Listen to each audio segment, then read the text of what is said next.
என்ன சமைச்சிடலாமா? இன்றைக்கி இந்த ப்ரெட்டை வச்சு ஒரு ஸ்வீட் பண்ண போகிறேன். வாங்க எப்படி பண்ணுறதுன்னு பார்க்கலாம். ஒரு பேனில் ஒரு ஸ்பூன் பட்டர் போட்டுக்கோங்க. பட்டர் மெல்ட் ஆனதும் பால் ஆட் பண்ணிக்கலாம். ஒரு பவுலில் 2 ஸ்பூன் மைதா, 1 ஸ்பூன் கார்ன்ஃப்ளவர். இப்போ இதில் கொஞ்சம் தண்ணி மிக்ஸ் பண்ணி லம்ஸ் இல்லாமல் மிக்ஸ் பண்ணிக்கலாம்.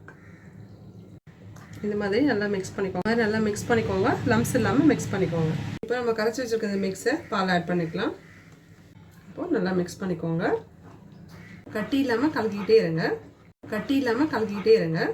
ஸ்டேஜில் கண்டென்ஸ்டு மில்க் ஆட் பண்ணுறேன். நல்லா மிக்ஸ் பண்ணிக்கோங்க. கொஞ்சம் சுகர் ஆட் பண்ணிக்கிறேன். இப்போ 4 பக்கமும் ப்ரெட்டை கட் பண்ணி எடுத்துக்கலாம். அந்த கார்னர்ஸ்லாம் ரிமூவ் பண்ணிவிடுங்க. இந்த மாதிரி கட் பண்ணி எடுத்துக்கோங்க. பேன் வச்சு கீ போட்டுக்கோங்க. நல்லா ஸ்ப்ரெட் பண்ணிக்கோங்க. இப்போது ப்ரெட்டுங்களை பொரிச்சு எடுத்துக்கலாம். ஸோ இந்த மாதிரி 2 பக்கமும் டோஸ்ட் பண்ணி எடுத்துடலாம். ஸோ இப்போது நம்ம ரெடி பண்ணி வச்சுருக்க ப்ரெட்டில் அதை மிக்ஸை வச்சு ரெடி பண்ணிடலாம். ப்ளேஸ் பண்ணிடலாம். Friends, creamy bread sweet ready. எப்படி இருக்குன்னு பார்த்துடலாமா? Friends, creamy bread sweet ready. எப்படி இருக்கு, சாப்பிட்லாமா?